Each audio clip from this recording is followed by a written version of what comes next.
Manju's foodies സെറ്റിലേക്ക് എല്ലാവർക്കും സ്വാഗതം. ഇന്ന് കാണിക്കാൻ പോകുന്ന റെസിപ്പി റെസ്റ്റോറൻറ്റ് സ്റ്റൈൽ ചില്ലി ചിക്കനാണ്. ചില്ലി ചിക്കൻ നമുക്ക് വീട്ടിൽ വളരെ എളുപ്പത്തിൽ തന്നെ ഉണ്ടാക്കിയെടുക്കാൻ പറ്റുന്ന ഒരു റെസിപ്പിയാണ്. നമുക്കിതൊന്ന് മാരിനേറ്റ് ചെയ്ത് വെച്ചിട്ട് ഒന്ന് ഫ്രൈ ചെയ്തെടുക്കണം. ആ ഒരു ടൈം മാത്രമേ നമുക്കിതിന് വേണ്ടുള്ളൂ. പിന്നെ ഉള്ളതെല്ലാം നമുക്ക് പെട്ടെന്ന് തന്നെ മിനിറ്റുകൾക്കുള്ളിൽ തന്നെ ചെയ്തെടുക്കാൻ പറ്റുന്ന കാര്യങ്ങളാണ്. അപ്പോൾ ടേസ്റ്റി ആയിട്ടുള്ള റെസ്റ്റോറൻറ്റ് സ്റ്റൈൽ ചില്ലി ചിക്കൻ എങ്ങനെയാണ് വീട്ടിലുണ്ടാക്കുകയെന്ന് നോക്കാം. അതിന് എന്തൊക്കെ ഇൻഗ്രീഡിയൻസ് വേണമെന്ന് നോക്കാം. ചില്ലി ചിക്കൻ ഉണ്ടാക്കാൻ വേണ്ടിയിട്ട് ഞാനിപ്പോൾ ഇവിടെ എടുത്തിരിക്കുന്നത് 1/2 കിലോ ചിക്കനാണ്. ഞാൻ ബോൺലെസ് ചിക്കനാണ് യൂസ് ചെയ്തിരിക്കുന്നത്. നിങ്ങൾക്ക് ബോണോട് കൂടിയ ചിക്കനും എടുക്കാം. ചിക്കൻ നല്ലതുപോലെ ക്ലീൻ ചെയ്ത് വെള്ളമൊക്കെ നന്നായി വാർത്ത് എടുക്കാൻ ശ്രദ്ധിക്കണം. അതുപോലെ തന്നെ ചെറിയ പീസുകളായിട്ട് കട്ട് ചെയ്തെടുക്കുകയാണ് ഏറ്റവും നല്ലത്. ഇനി ഇതിലേക്ക് ചേർക്കുന്ന അളവുകളൊക്കെ ഞാൻ ടീസ്പൂൺ അളവിലാണ് പറയുന്നത്. അതായത് ചെറിയ സ്പൂൺ ഉണ്ടല്ലോ, അത് ടേബിൾ സ്പൂൺ അല്ല കേട്ടോ. ആദ്യം ഇതിലേക്ക് ചേർത്ത് കൊടുക്കുന്നത് 6 ടീസ്പൂൺ കോൺഫ്ലോർ ആണ്, 1 teaspoon pepper powder, 2 teaspoon soya sauce. ഞാൻ എടുത്തിരിക്കുന്നത് ലൈറ്റ് സോയാ സോസാണ്.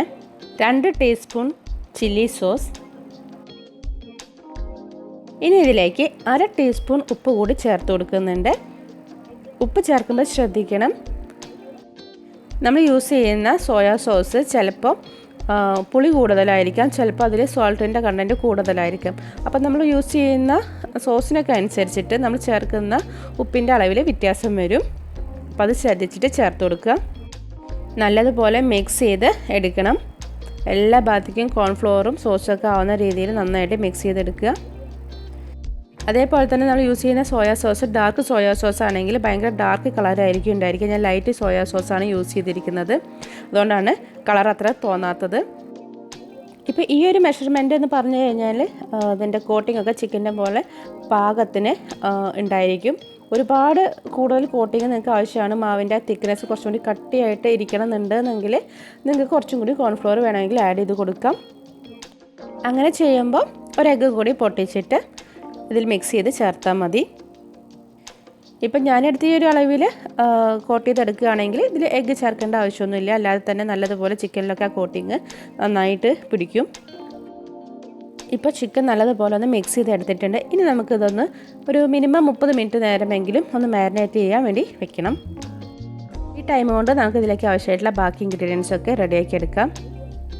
ഇതിലേക്ക് വേണ്ടിയിട്ട് കുറച്ച് വെജിറ്റബിൾസ് ഒന്ന് നമുക്ക് കട്ട് ചെയ്തെടുക്കാനുണ്ട്. അപ്പോൾ അത് എങ്ങനെയൊക്കെയാണ് കട്ട് ചെയ്യേണ്ടത്, അത് ഏതൊക്കെയാണെന്ന് നോക്കാം. ഇതിപ്പോൾ ഒരു സവോളയാണ്, ഒരു ചെറിയ സവോള ഇങ്ങനെ സ്ക്വയർ പീസായിട്ട് കട്ട് ചെയ്തെടുത്തിട്ടുണ്ട്. അത്യാവശ്യം വലിയ സൈസായിട്ട് തന്നെ ഇതുപോലെ കട്ട് ചെയ്തെടുക്കണം. ഇതേപോലെ തന്നെയാണ് ക്യാപ്സിക്കം കട്ട് ചെയ്തെടുക്കേണ്ടത്. ഒരു ക്യാപ്സിക്കത്തിൻ്റെ പകുതി ഞാനിപ്പോൾ ഇതുപോലെ സ്ക്വയർ പീസായിട്ട് കട്ട് ചെയ്തെടുത്തിട്ടുണ്ട്. നിങ്ങളുടെ കയ്യിൽ മിക്സഡ് ക്യാപ്സിക്കൊക്കെ ഉണ്ടെങ്കിൽ അത് ചേർത്ത് കൊടുക്കാൻ കുറച്ചും കൂടി അട്രാക്റ്റീവ് ആയിരിക്കും. ഇനി വേണ്ടത് ഗാർലിക്കാണ്. ഇതിപ്പോൾ വലിയ ഗാർലിക് ആയതുകൊണ്ട് ഒരു 6 അല്ലി ഗാർലിക്ക് ഇതുപോലെ റൗണ്ടിൽ കട്ട് ചെയ്തെടുത്തിട്ടുണ്ട്. ഇനി വേണ്ടത് ഇഞ്ചിയാണ്. ഏതാണ്ട് 1 ഇഞ്ച് നീളത്തിലുള്ള ഇഞ്ചി ഇതുപോലെ നീളത്തിൽ കട്ട് ചെയ്ത് എടുക്കണം. ഇനി 2 പച്ചമുളക് ഇതുപോലെ ചെറുതായിട്ട് റൗണ്ട് ഷേപ്പിൽ കട്ട് ചെയ്തെടുത്തത്. ഇനി വേണ്ടത് സ്പ്രിംഗ് ഓണിയൻ ആണ്. സ്പ്രിംഗ് ഓണിയൻ നമ്മൾ ഇതുപോലെ റൗണ്ട് ഷേപ്പിൽ കട്ട് ചെയ്തെടുക്കുകയാണ് വേണ്ടത്. ഇതിപ്പോൾ അതിൻ്റെ ഗ്രീനും വൈറ്റും പോർഷൻ ഞാൻ കാണാൻ വേണ്ടിയിട്ട് സെപ്പറേറ്റ് ചെയ്ത് വെച്ചു എന്നേ ഉള്ളൂ. വൈറ്റ് പോർഷൻ നമ്മൾ കറിയിലേക്ക് കുക്ക് ചെയ്യുമ്പോൾ ചേർത്ത് കൊടുക്കും. ഗ്രീൻ പോർഷൻ എടുത്തിട്ട് നമുക്ക് ലാസ്റ്റ് ഗാർണിഷ് ചെയ്യുമ്പോൾ മല്ലിയുടെ ഇലയൊക്കെ ഇടുന്ന പോലെ ഇട്ട് കൊടുക്കാനും ഉപയോഗിക്കാം. ഇപ്പോൾ ചിക്കൻ 1/2 മണിക്കൂർ മാരിനേറ്റ് ചെയ്ത് എടുത്തിട്ടുണ്ട്. ഇനി ഇത് നമുക്ക് ഫ്രൈ ചെയ്തെടുക്കണം. ഡീപ്പ് ഫ്രൈ ആണ് ചെയ്തെടുക്കേണ്ടത്. അപ്പോൾ അതിന് വേണ്ടിയിട്ട് ഏതെങ്കിലും വെജിറ്റബിൾ ഓയിൽ യൂസ് ചെയ്യാം. ഞാനിപ്പോൾ സൺഫ്ലവർ ഓയിലാണ് ഇത് ഫ്രൈ ചെയ്തെടുക്കുന്നത്. പാൻ ചൂടാകുമ്പോൾ ഫ്രൈ ചെയ്യാൻ ആവശ്യത്തിനുള്ള ഓയിൽ ഒഴിച്ചു കൊടുത്തിട്ട് അതിലേക്ക് ചിക്കൻ പീസസ് ഇട്ട് കൊടുത്ത് നല്ലതുപോലെ ഒരു 10 മിനിറ്റ് നേരം മീഡിയം ഫ്ലെയിമിൽ വെച്ചിട്ട് ഫ്രൈ ചെയ്തെടുക്കണം. ഞാനിപ്പോൾ ചിക്കൻ പകുതിയായിട്ട് ഫ്രൈ ചെയ്തെടുക്കുകയാണ്. തിരിച്ചും മറിച്ചും ഇട്ടിട്ട് നന്നായിട്ട് ഫ്രൈ ചെയ്ത് എടുക്കുക. ഇപ്പോൾ 10 മിനിറ്റ് ആയിട്ടുണ്ട്. ചിക്കനൊക്കെ നല്ലതുപോലെ ഫ്രൈ ആയി വന്നിട്ടുണ്ട്. ഇനി നമുക്കിത് ഓയിലിൽ നിന്ന് മാറ്റാം. ഇനി ബാക്കിയുള്ള ചിക്കൻ ഇതേപോലെ തന്നെ ഫ്രൈ ചെയ്ത് എടുക്കാം. ഇപ്പോൾ മുഴുവൻ ചിക്കനും ഞാനിവിടെ ഫ്രൈ ചെയ്ത് എടുത്തിട്ടുണ്ട്. ഇനി ചില്ലി ചിക്കൻ്റെ ഫൈനൽ സ്റ്റേജ് അത് എങ്ങനെയാണ് പ്രിപ്പയർ ചെയ്യാമെന്ന് നോക്കാം. ഇനി നല്ലതുപോലെ ചൂടായി കിടക്കുന്ന പാനിലേക്ക് ഒരു 3 ടേബിൾ സ്പൂൺ സൺഫ്ലവർ ഓയിൽ ഒഴിച്ചു കൊടുക്കാം. നമ്മൾ നേരത്തെ ഫ്രൈ ചെയ്യാൻ വേണ്ടി എടുത്ത എണ്ണയുടെ തെളിയാണ് ഞാൻ എടുത്തിരിക്കുന്നത്. അപ്പോൾ ഇങ്ങനെ എടുക്കുകയാണെങ്കിൽ ആ ചിക്കൻ്റെ ഒക്കെ ഒരു ഫ്ലേവർ ഈ ഓയിലും കൂടെ മിക്സ് ആയിട്ടുണ്ടായിരിക്കും. ഇനി ശ്രദ്ധിക്കണം, ഫ്ലെയിം ഒട്ടും കുറച്ച് വയ്ക്കരുത്. മീഡിയം ടു ഹൈ എന്ന ലെവലിൽ വെച്ചിട്ട് തന്നെ ചെയ്തെടുക്കണം. ഓയിൽ ചൂടാവാൻ തുടങ്ങുമ്പോൾ ഇതിലേക്ക് കട്ട് ചെയ്ത് വെച്ചിരിക്കുന്ന ഗ്രീൻ ചില്ലി ആഡ് ചെയ്ത് കൊടുക്കാം. എന്നിട്ട് കുറച്ച് സെക്കൻഡ്, ഒരു 10 സെക്കൻഡ് നേരം ഒന്ന് വഴറ്റിയെടുക്കാം. അങ്ങനെ ചെയ്യുമ്പോൾ ഈ ഓയിലിലേക്ക് ചില്ലിയുടെ ഫ്ലേവറൊക്കെ നന്നായിട്ട് ഇറങ്ങി വരും. ഇനി ഇതിലേക്ക് കട്ട് ചെയ്ത് വെച്ചിരിക്കുന്ന ഗാർലിക് കൂടി ചേർത്ത് കൊടുത്തിട്ട് ഇതേപോലെ തന്നെ കുറച്ച് സെക്കൻഡ് ഒന്ന് വഴറ്റിയെടുക്കാം. ഇതിലേക്ക് കട്ട് ചെയ്ത് വെച്ചിരിക്കുന്ന ജിഞ്ചർ കൂടി ചേർത്ത് കൊടുക്കാം. എന്നിട്ട് ഇതുപോലെ ഒന്ന് വഴറ്റിയെടുക്കാം. മാക്സിമം ഒരു 10 സെക്കൻഡ് അത്ര മാത്രം വഴറ്റിയെടുത്താൽ മതി. ഇനി ചേർക്കേണ്ടത് കട്ട് ചെയ്ത് വെച്ചിരിക്കുന്ന ഒണിയനാണ്. അതും കൂടി ചേർത്തിട്ട് ഒന്ന് വഴറ്റി കൊടുക്കാം. എപ്പോഴും ചൈനീസ് ഡിഷസൊക്കെ ഉണ്ടാക്കുമ്പോൾ എല്ലാ ഇൻഗ്രീഡിയൻസും ആദ്യം ഒന്ന് റെഡിയാക്കി വയ്ക്കുക. പിന്നെ നമ്മൾ കുക്ക് ചെയ്തെടുക്കുമ്പോൾ അത് ഹൈ ഫ്ലെയിമിലിട്ടിട്ട് വളരെ പെട്ടെന്ന് തന്നെ ചെയ്തെടുക്കുന്ന രീതിയിലാണ് ഒരുവിധം എല്ലാ ചൈനീസ് റെസിപ്പീസും ചെയ്തെടുക്കുക. അപ്പോൾ ആ ഒരു സമയത്ത് നമ്മൾ ഇൻഗ്രീഡിയൻസ് അന്വേഷിച്ച് പോയി കഴിഞ്ഞാൽ ചിലപ്പോൾ നമ്മുടെ റെസിപ്പി തന്നെ ആകെ കൊളായി പോകും. അപ്പോൾ എല്ലാം ഒരുക്കി റെഡിയാക്കി വെച്ചതിന് ശേഷം നമ്മൾ കുക്കിംഗ് സ്റ്റാർട്ട് ചെയ്താൽ മതി. ഇനി ക്യാപ്സിക്കം ചേർത്തിട്ട് ഇതേപോലെ തന്നെ വഴറ്റിയെടുക്കാം. ഏതാണ്ട് 1.5 to 2 മിനിറ്റ് നേരം മാത്രം വഴറ്റിയെടുത്താൽ മതി. നമ്മളിപ്പോൾ മീഡിയം ടു ഹൈ ഫ്ലെയിം ആ ലെവലിൽ വെച്ചിട്ടാണ് ഇത് ചെയ്തെടുക്കുന്നത്. അപ്പോൾ ഇതിൻ്റെ കളറൊന്നും ഒട്ടും ചേഞ്ച് ആവരുത് കേട്ടോ. നമ്മൾ ചേർത്ത് കൊടുത്തിട്ടുള്ള ഈ വെജിറ്റബിൾസ് ഒന്നും ഒരുപാട് വെന്ത് കുഴഞ്ഞു പോവരുത്. അതുകൊണ്ടാണ് ഇതിങ്ങനെ ചെയ്യണമെന്ന് പറയുന്നത്. ഇനി ഇതിലേക്ക് ചേർത്ത് കൊടുക്കാൻ പോകുന്ന ഇൻഗ്രീഡിയൻസ് സ്പ്രിംഗ് ഒണിയനാണ്. സ്പ്രിംഗ് ഒണിയൻ്റെ വൈറ്റ് പോർഷൻ മുഴുവനായിട്ട് നമ്മൾ ഈ ടൈമിൽ ചേർത്ത് കൊടുക്കുക. അല്പം ഗ്രീൻ കൂടെ ഇതിലേക്ക് ഇട്ട് കൊടുക്കാം. ബാക്കിയുള്ള ഗ്രീൻ പോർഷൻ നമുക്ക് അല്പം ലാസ്റ്റ് ഗാർണിഷ് ചെയ്യാൻ വേണ്ടിയിട്ട് മാറ്റി വയ്ക്കാം. ഇനി ഇതിലേക്ക് ചേർക്കാൻ പോകുന്നത് സോസുകളാണ്. അപ്പോൾ അതിന് വേണ്ടിയിട്ട് 3 teaspoon soya sauce, 2 teaspoon chilli sauce, 2 teaspoon tomato sauce, ഇത്രയും കൂടെ ചേർത്തിട്ട് കുറച്ച് സെക്കൻഡ് നേരം ഒന്ന് വഴറ്റിയെടുക്കാം. ഞാൻ വീണ്ടും പറയുകയാണ്, സോസ് ചേർക്കുമ്പോൾ ശ്രദ്ധിക്കണം. നമ്മൾ ഓരോരുത്തരും യൂസ് ചെയ്യുന്ന ബ്രാൻഡിനനുസരിച്ചിട്ട് ഇതിൻ്റെ എരിവിലും പുളിയിലും ഒക്കെ ചേഞ്ച് വരും. അപ്പോൾ അതിനനുസരിച്ചിട്ട് വേണം നിങ്ങൾ ചേർത്ത് കൊടുക്കാൻ. ഇനി ഇതിലേക്ക് കുറച്ച് വെള്ളം ചേർത്ത് കൊടുക്കാം. ഏതാണ്ട് ഒരു 1/2 കപ്പ് വെള്ളം ഹോട്ട് വാട്ടർ തന്നെ ചേർത്ത് കൊടുക്കുക. പച്ചവെള്ളം ഒഴിച്ചു കൊടുക്കരുത്.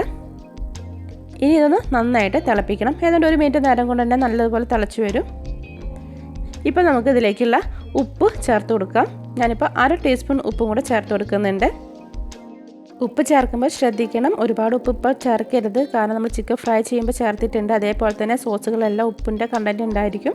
അപ്പോൾ അതിനനുസരിച്ചിട്ട് നോക്കിയിട്ട് ചേർത്ത് കൊടുക്കുക. കുറച്ച് കുറഞ്ഞാലും കുഴപ്പമില്ല, നമുക്ക് ലാസ്റ്റ് അതിനനുസരിച്ച് പാകത്തിന് ഇട്ട് കൊടുക്കാം. ഇപ്പോൾ തന്നെ ഒരുപാട് ഇട്ട് കൊടുക്കരുത്. ഇനിയിപ്പോൾ ഇതിലേക്ക് ഫ്രൈ ചെയ്ത് വെച്ചിരിക്കുന്ന ചിക്കൻ കൂടി ചേർത്തിട്ട് നല്ലതുപോലെ ഒന്ന് വഴറ്റിയെടുക്കണം. ഏതാണ്ട് ഇപ്പോൾ 1 മിനിറ്റ് നേരം ഒന്ന് ചിക്കനും കൂടി ചേർത്തിട്ട് വഴറ്റിയെടുത്തിട്ടുണ്ട്. ഇനി ഇതിലേക്ക് നമുക്ക് കോൺഫ്ലോർ ആഡ് ചെയ്ത് കൊടുക്കണം.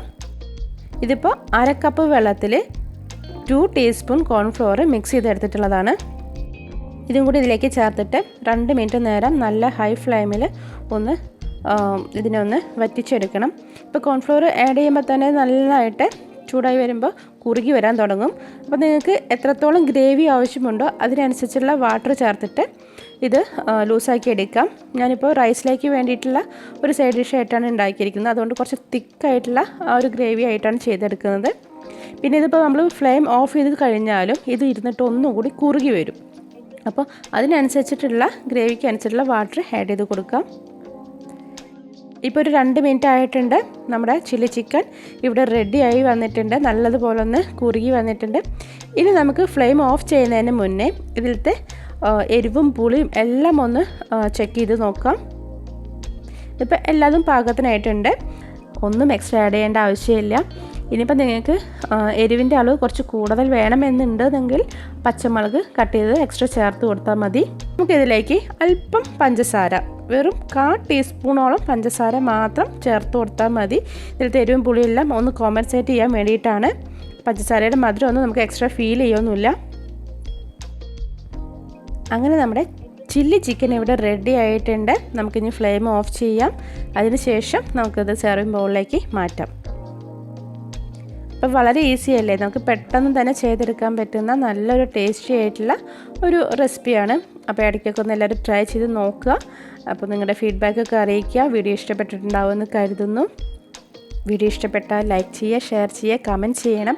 അപ്പോൾ ഇതുവരെ ചാനൽ സബ്സ്ക്രൈബ് ചെയ്യാത്തവരാണെങ്കിൽ ഒന്ന് സബ്സ്ക്രൈബ് ചെയ്തുകൂടെ സപ്പോർട്ട് ചെയ്യാം. നമുക്കിനി അടുത്ത വീഡിയോയിൽ കാണാം. അതുവരെ എല്ലാവരോടും ബൈ ബൈ.